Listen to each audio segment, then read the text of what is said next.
Good morning, good afternoon, whenever you're watching this wonderful production. I'm Father Richard Fragamini, and we gather here at the Shrine of Our Lady of Pompeii in the middle of December. We're sorry that we were not able to do a Mercoledì Moment on the first Wednesday of the month, but because of technical difficulties, you know how that goes. So we're bringing you a special feature this Advent, and I have with me Brother Friar Michael Joseph of the Capuchins, who is going to be co-hosting this moment of Mercoledi, this wonderful day in the middle of December, as we celebrate three wonderful feast days. We celebrate the feast of Santa Lucia, the feast of St. Lucy, on the 13th of December. We celebrate the feast of Our Lady of Guadalupe on the 12th of December, and on the 14th of December, we celebrate the feast of St. John of the Cross. St. John of the Cross. All of these three feasts are celebrated in what we call the season of Gaudete, the season of joy, as we approach Christmas so closely. And that's why I'm wearing this rose-colored vestment, because we celebrated Gaudete Sunday this past Sunday, where in the mid of Advent, we light the pink candle on the Advent wreath, and we rejoice because indeed the Lord is near. So in the middle of all this joy, three saints bring us the glad tidings of Christ. The first, I'm going to ask Brother Michael Joseph to talk a little bit about.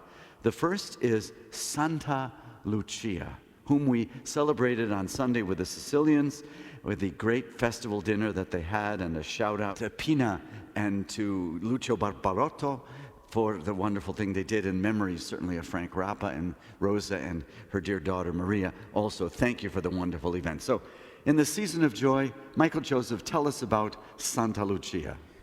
So just this morning, I celebrated Mass for the Missionaries of Charity. They're a religious group of sisters, probably best known as Mother Teresa's congregation. And during my homily, I was talking a bit about St. Lucy, and I reminded them of some of the traditions that you see throughout the world. One of the more captivating ones comes from the Scandinavian countries, where they will actually call forth a young girl from the community, dress her in a white gown with a red sash and a crown full of lit candles. And I told the sisters this morning that I was going to wear that exact costume to preside at Mass, but my guardian told me wouldn't be prudent. However, I probably wouldn't risk losing any of my hair if it was to catch on fire. That's a go. But Lucy, and I think what we're going to talk about for just a moment, I think it's fascinating to look at the festivals and the saints that the church hands to us in the midst of these liturgical seasons. And so we've got this triduum, right? So we started on Sunday with Gaudete, rejoice, rejoice. And then Lucy, which means light. But she also represents this early tradition of martyrdom in the church. So the church is telling us stuff with these festivals. In these last weeks of Advent, the church is handing us a playbook saying, get ready, it's coming. Rejoice, search for the light, be prepared to offer sacrifice and witness to the incarnation, maybe even with our own lives. But then tomorrow, they give us this wonderful Carmelite, St. John of the Cross. John of the Cross, of course, being a great Carmelite reformer, poet, a mystic, but probably best well known as suffering from what we call in the mystical tradition the dark night of the soul, which makes me kind of scratch my head. We just say, rejoice. We've got the saint of light, and now be prepared for divine darkness. Which is actually divine illumination. And darkness as we're coming towards the winter solstice. And the winter solstice. The darkest night of the year here in the Northern Hemisphere.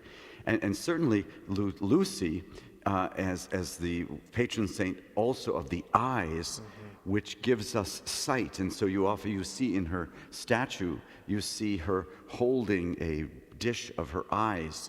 And one kid once said to me, what are in there, meatballs? And I said, no, these are her eyes, because the legend was that she's the patron saint of the eyes, because her eyes were so beautiful that part of her martyrdom were they removed her eyes. And then God gave her a miracle where the brand new eyes came into her head, And so she's there to give us brand new eyes during this Advent season. So as you say, Father Michael Joseph, as you say, even in the dark night of the soul that John of the Cross brings us, we still have eyes to see, even in the darkness, to see the light in the darkness. Correct. Yes, and like I said, this is kind of a Advent playbook for mysticism.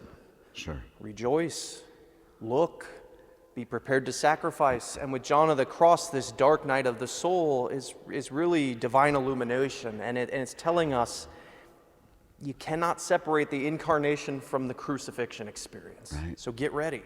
Right. And that's kind of the tough medicine, with this season. Sure, and even in the middle of what's experiencing right now, we saw the tornadoes in Kentucky and even in southern Illinois. We see the vandalism that happened to one of our dear affiliates, the Perillo family, the vandalism that went on there, all the darkness that comes with political unrest and racial unrest. And so the mystical experience is to see Christ and to be able to see with the eyes of St. Lucy, even in the midst of all that darkness. Correct. Personal and social darkness. And so what we have here is we have this little triduum of joy, but we have a third member of this triduum in this season of joy is Our Lady of Guadalupe, who brings us roses in December, which is another wonderful metaphor. Can you tell us something about Our Lady of Guadalupe? You lived in Mexico City. I did. I went to Mexico City several years ago to study Spanish, and they took us to a tour of the Basilica of Our Lady of Guadalupe, and my heart overflowed with joy, having a great devotion to Our Lady, to Juan Diego, and this whole story. So once I figured out the bus route, which was about a 30-minute bus ride from our compound we were staying at, I went probably about 14 more times to pray and give honor to Our Lady. And it's tied in with the Franciscan tradition, of course. The bishop to whom Juan Diego revealed this great miracle was a Franciscan bishop. But, it was a shift in culture, a shift of violence into peace, and a new way of understanding the divine-human interaction. And she continues to be a mother to the church, to the Hispanic population, and to the entire world. Sure. And we celebrate her certainly here in Chicago at this Mary Shrine of Our Lady of Pompeii, the Italian Our Lady of the Rosary.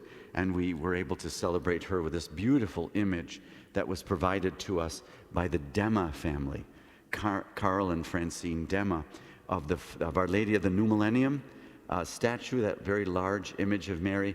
They gave this to the shrine, this image, so that we could keep her feast in the middle of Advent, in this season of joy, along with Lucy and John of the Cross, Our Lady of Guadalupe, to bless us all. And so, blessings to you. Thank you, dear Father Michael Joseph, for being part of our shrine ministry here, for presiding and preaching here, and blessings to all of you who watch this Wednesday in the middle of December moment.